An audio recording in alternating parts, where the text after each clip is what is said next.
네, 하나님 말씀 나누겠습니다. 여호수아 22장 1절부터 9절입니다. 이제 안식을 누릴 때라는 제목으로 하나님 말씀 나누겠습니다. 이제 안식을 누릴 때입니다. 이제 여호수아서의 거의 마지막 부분으로 와 있습니다. 마지막 부분에 와 있는데 오늘은 이제 서편 땅의 모든 정복이 끝나고 그다음 분배를 다 한 이후에 요단 동편 지파들을 이제 돌려보내는 장면입니다. 요단 동편에 두 지파 반이 있었습니다. 그죠? 어디죠? 루벤과 갓과 므낫세 반지파 밑에서부터죠. 루벤, 갓, 므낫세 반지파 이렇게 세 지파가 있었는데 그 지파 사람들이 이 땅을 주십시오 하고 받았는데 그래서 우려를 했습니다. 그죠? 정복 정제를 안 할 거냐, 가나안 땅에 안 들어갈 거냐, 요단강을 건너서 요단 서평 땅이 가나안 땅이거든요. 안 들어갈 거냐. 그러니까 우리는 여기를 달라. 대신에 우리가 가서 함께 싸우겠다 이렇게 약속하고 진짜로 책임을 다합니다. 그리고 나서 이제 돌려보내는 장면인데 제가 오늘 말씀 제목을 이제 안식을 누릴 때라고 했는데 우리가 언제 안식을 누리게 되는가를 한번 두 가지로 살펴볼게요. 첫 번째는 뭐냐면 책임을 다할 때입니다. 책임을 다할 때, 공동체의 책임을 다할 때. 자, 한번 읽어봅시다. 오늘 본문 1절부터 3절을 한번 읽어볼까요? 같이 시작.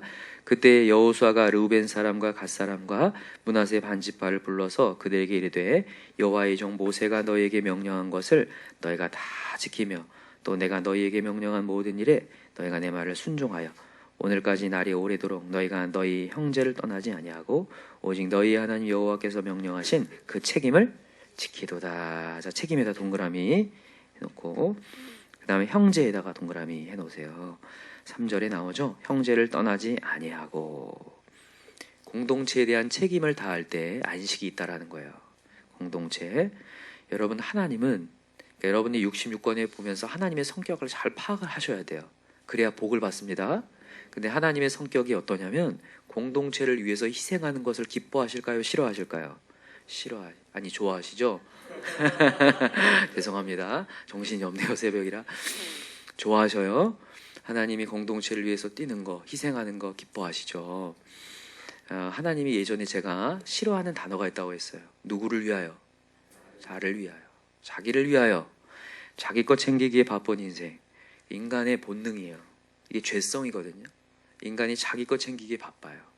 여러분 아담과 하와가 죄를 짓고 나서부터 자기 탓이라고 얘기합니까? 저 사람 탓이라고 얘기합니까? 저 사람 탓. 내 거 보호하는데 보호 본능으로 계속 나아가요. 죄성이거든요. 그래서 하나님께서는 그것을 깨기 위하여서 너를 위하여 가지 말고 상대방을 위하여, 이웃을 위하여 가라. 그래서 여러분 선한 사마리아인의 이야기 아시죠? 누가 진정한 죄자냐? 제사장이 진정한 제자냐?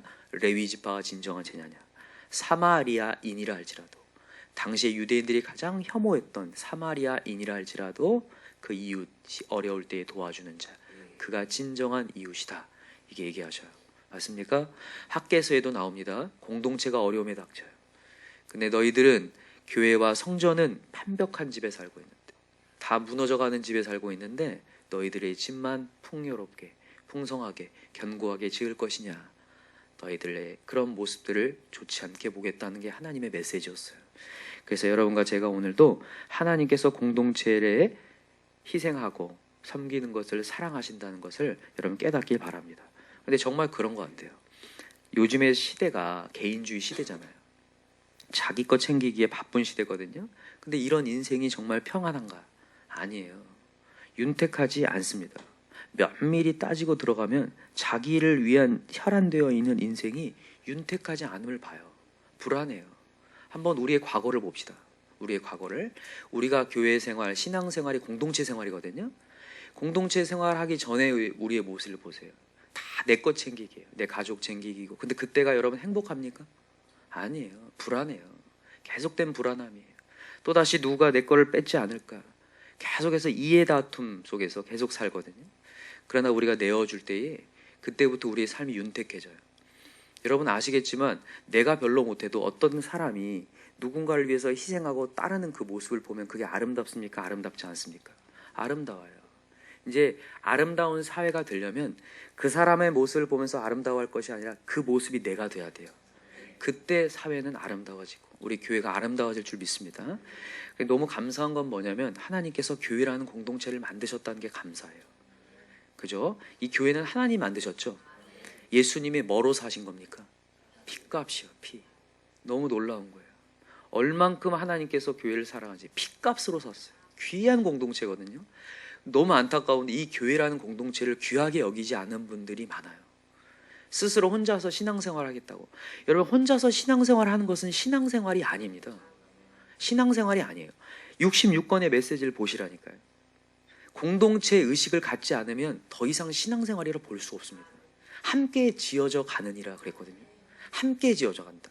혼자 지어져 가는 게 아니라 함께. 여러 은사를 가진 사람들이 함께 모여서 하나의 공동체를 이루는 것을 하나님이 기뻐하신다는 거죠. 그래서 여러분, 오늘도 나 혼자서 살아가려고 방구석에 있으려는 나를 하나님이 다시 건져내셔서 공동체 안으로 들어와라. 그리고 함께 섬기자. 때로는 부딪히고 어려울 수 있지만 함께 섬기자. 제가 이전에도 얘기했지만 여러분, 사실 인간과 인간이 함께 있다는 것은 상당히 위험한 일이에요. 왜냐하면 너무 다르기 때문에. 폭탄 같아요. 함께 부딪히면 폭탄이에요. 근데도 하나님이 공동체를 함께 하라고 얘기해요. 왜냐하면 거기는 하나님이 세우셨기 때문에 하나님이 함께하면 그게 아름다운 공동체로 바뀔 줄 믿습니다. 그래서 여러분, 하나님의 우리에게 원하시는 게 무엇인지를 깨닫고 항상 공동체를 위해서 섬김을 생각하고 내 것 챙기기보다 공동체를 위해서, 남을 위해서 투자하고 나아갈 때에 하나님께서 다른 것은 채워주실 줄 믿습니다. 여러분, 오늘 메시지의 마지막 부분에는 이런 얘기가 나와요. 한 8절을 한번 읽어볼까요? 8절 같이 읽읍시다. 시작. 말하여 이르되 너희는 많은 재산과 심이 많은 가축과 은과 금과 구리와 새와 심이 많은 의복을 가지고 너희의 장막으로 돌아가서 너희 원수들에게 탈취한 것을 너희의 형제와 나눌지니라 하매. 나누래요. 열심히 가서 너희들이 전쟁에서 이긴 것들, 탈취한 것들 이제 돌아가서 나누래요. 기분이 좋을까요? 안 좋을까요? 기분이 좋아야 되죠. 좋아야 될 줄 믿습니다. 혹시 이런 마음이 있어요? 자기들은 전쟁하지도 않고 무임승차하는 저 사람들 우리가 왜 저거 나눠줘야 되나? 여러분, 이런 마음 갖지 않길 바랍니다. 여러분, 지금 이 두 지파 반이 전복전쟁에 참여를 했어요. 오랜 시간 동안 전쟁을 했습니다. 오랜 시간 전쟁을 했기 때문에 마인드가 계속 정복이에요. 빼앗는 거예요. 그거에 모든 시스템이 지금 가고 있어요. 그때 하나님이 돌아가서 뭐하라? 나누라. 여러분, 세상에 있다 보면 우리는 모든 세상의 사고방식이 이윤 추구예요. 뭔가를 움켜야 되는 것들이에요. 내가 가져야 되는 것들이에요. 그런 사고방식으로 계속 나아가다 보면 이게 잘못 가는 겁니다. 그래서 하나님이 반드시 그거를 나누라고 하시는 거예요. 여러분, 하나님이 왜 나누시라고 할 거예요? 이게 내가 한 거예요? 하나님이 한 거예요? 하나님이 한 거. 이 정복전쟁의 승리는 하나님 거다. 인간이 계속 정복전쟁에 빼앗는 것에, 여러분들의 일에 너무나 매몰되다 보면 모든 것이 내가 한 것 같은 공로주의에 빠져요. 공로주의 같이 무서운 게 없어요, 여러분. 공로주의가 사람을 교만하게 만들어요. 그 공로주의까지 올라가잖아요. 집에 딱 들어가면 놀고 있는 그런 모습들을 보는 순간 화가 확 치밀어 올라요. 그래서 공격을 시작해요. 내가 이렇게 하고 왔는데 너희들은 뭐 하는 거냐? 이런 식의 공격이 시작되거든요. 이때에 여러분, 우리가 다시 한번 우리의 것들을 나눕시다. 이걸 잘했던 사람이 누구냐면 다윗이에요. 한번 찾아볼까요? 사무엘상 30장으로 한번 가보세요.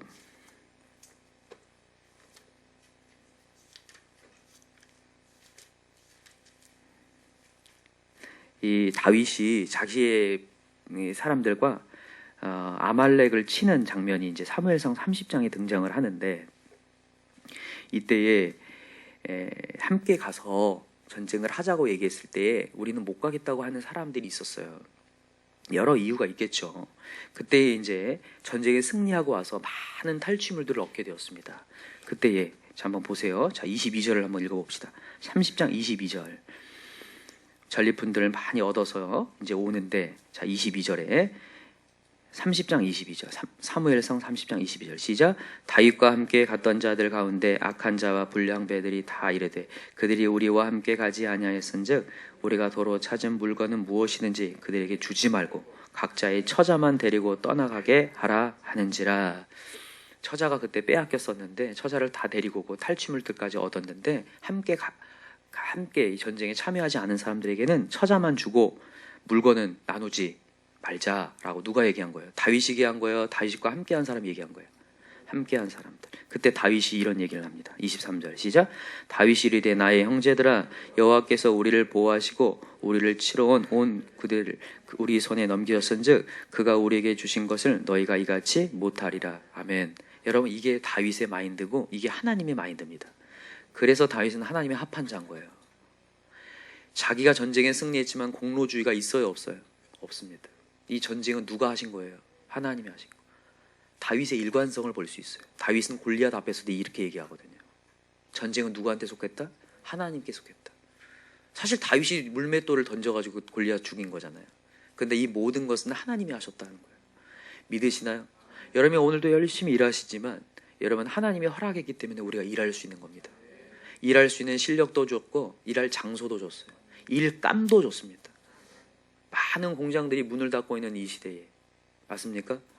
하나님이 일감 준 것만으로 감사하죠. 일단 감사하고 그래서 하나님께서 주신 것을 먼저 감사할 수 있는 것 그리고 그것을 나눌 수 있을 때에 여러분 우리의 시스템과 세상의 시스템이 하나님의 시스템과 마인드로 바꾸게 될 줄 믿어요.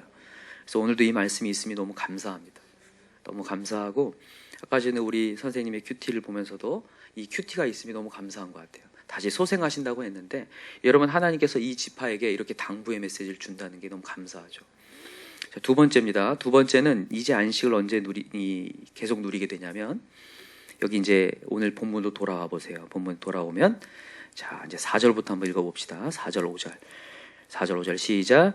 이제는 너희의 하나님 여호와께서 이미 말씀하신 대로 너희 형제에게 안식을 주셨으니 그런즉 이제 너희는 여호와의 종 모세가 요단 저쪽에서 너희에게 준 소유지로 가서 너희의 장막으로 돌아가되 오직 여호와의 종 모세가 너희에게 명령한 명령과 율법을 반드시 행하여 너희 하나님 여호와를 사랑하고 그의 모든 길로 행하며 그의 계명을 지켜 그에게 친근히 하고 너희의 마음을 다하며 성품을 다하여 그를 섬길지라 하고 여기까지요. 여러분 이제 돌아가서는 너희들이 안식을 유지하기 위해서는 누구를 지키라? 하나님의 법을 지켜라. 하나님 율법을 지키라. 여러분 이 안식이 떠나가면 안 될 줄 믿습니다. 여러분 우리 안식을 계속 지켜갑시다. 여러분 항상 얘기하지만 어떠한 일들이 뭔가 잘 될 때 오늘 교회에서 은혜 받았을 때 제일 중요한 시간입니다. 이거 안식을 유지해야 돼요. 근데 안식을 유지하는 방법을 오늘 얘기하는 거예요. 너희들 승리했다고 승리에 도취되지 말고 하나님의 법을 지켜라. 또 하나님의 자리에서 주님을 바라봐라. 그러면 산다. 여러분 약속의 땅 어제도 얘기했는데 약속의 땅은 약속을 지킬 때 그게 유효한 땅이 됩니다. 약속으로만 얻었기 때문에 여러분과 제가 하나님의 말씀으로만 구원받았기 때문에 구원을 유지하는 길은 말씀밖에 없어요. 혹시 말씀 말고 여러분들의 노력과 공로를 드러내기는 순간부터 이제 끝나는 거예요. 은혜가. 오늘도 우리는 말씀이 들려오는 자리에 있으셔야 돼요. 그래서 하나님께서 오늘도 말씀의 당부를 주신 게 너무 감사해요. 아까 전에 우리 선생님 큐티 하셨지만 어떠한 우리 신방도 하고 난 뒤에는 꼭 뭔가 큰 시험거리가 있다고 했는데 사실 이런 개념이죠. 하나님이 그 시험거리가 있을 걸 아시고 먼저 신방케 하신 하나님. 맞나요? 네. 이게 있고 난 뒤에 시험 오는 게 아니라 시험할 걸 알아요. 하나님 다 아시거든요. 처음과 나중 저는 그게 진짜 소름 돋도록 느껴질 때가 많아요. 하나님께서 먼저 말씀을 주셔서 예방을 항상 하시더라고요. 주사를 놔요. 그러고 난 다음 예방주사 놓고 난 뒤에 꼭 이런 사건이 터지면서 이길 수 있게 하시더라고요. 여러분 이길 수 있는 말씀이 있으면 감사하죠. 그냥 다이렉트로 이벤트가 찾아왔어요. 사건이 찾아오는 순간 우리가 이길 수가 없는데 오늘 말씀이 있어 감사해요. 여러분 이 새벽자리 예방주사죠. 그래서 여러분 오늘도 어떤 일이 벌어질지 몰라요. 여러분 제가 이전에 얘기했어요. 문제가 없게 해달라고 기도하지 마시라고. 문제는 있어요. 없을 수가 없어. 문제 없으려면 어떻게 한다고 했어요? 무덤으로 가시거나 지방에 박혀 있으면 된다고 했죠. 그렇지 않고서는 문제가 있을 수밖에 없습니다. 왜냐하면 세상은 문제예요. 문제거리예요. 천국 가지 않는 이상은 문제거리입니다. 그렇기 때문에 정신을 바짝 차려야 되는데 오늘도 예방주사 맞아서 말씀으로 가야 돼요. 그래서 오늘도 어떤 이벤트가 일어나기 전에 말씀 주심에 감사를 누리시고 그 감사를 가지고 말씀 잃어버리지 않고 말씀이 생각나게 해달라고. 이 두 지파 반이 이제 이 요단 동편으로 가는데 하나님 당부의 예방주사 주는 거예요. 널 가서 이렇게 해이해지지 마라. 하나님 말씀 지키고 나아갈 때 그 땅에서 너희가 번성하게 될 것이다. 오늘도 이 메시지를 듣고 한 걸음씩 나아가서 안식을 저버리지 않을 수 있는 저와 여러분 되길 간절히 기도합니다. 기도합시다. 이 시간 간절한 마음으로 기도할 때 하나님이 우리에게 안식을 누리기 위한 두 가지 주셨는데 오늘도 공동체를 주심에 감사하고 책임을 다하는 자 되기 원합니다. 내 것 챙기기에 바쁘다가 공동체 잃어버리지 않기 원합니다. 핏값으로 산 교회 공동체, 또 가정 공동체, 또 직장의 공동체를 더 사랑하게 하시고 그들을 위해서 희생할 수 있는 자 되게 해달라고 기도하시고, 또 하나님께서 우리에게 또 이렇게 법에 대한 당부를 주셨는데 그때그때마다 주시는 예방주사 잘 맞고 오늘도 이벤트에 승리할 수 있는 자 되게 해달라고 오늘 이 시간에 주여 삼창 간절히 부르고 기도합시다. 주여 주여 주여. 하나님 아버지 감사합니다.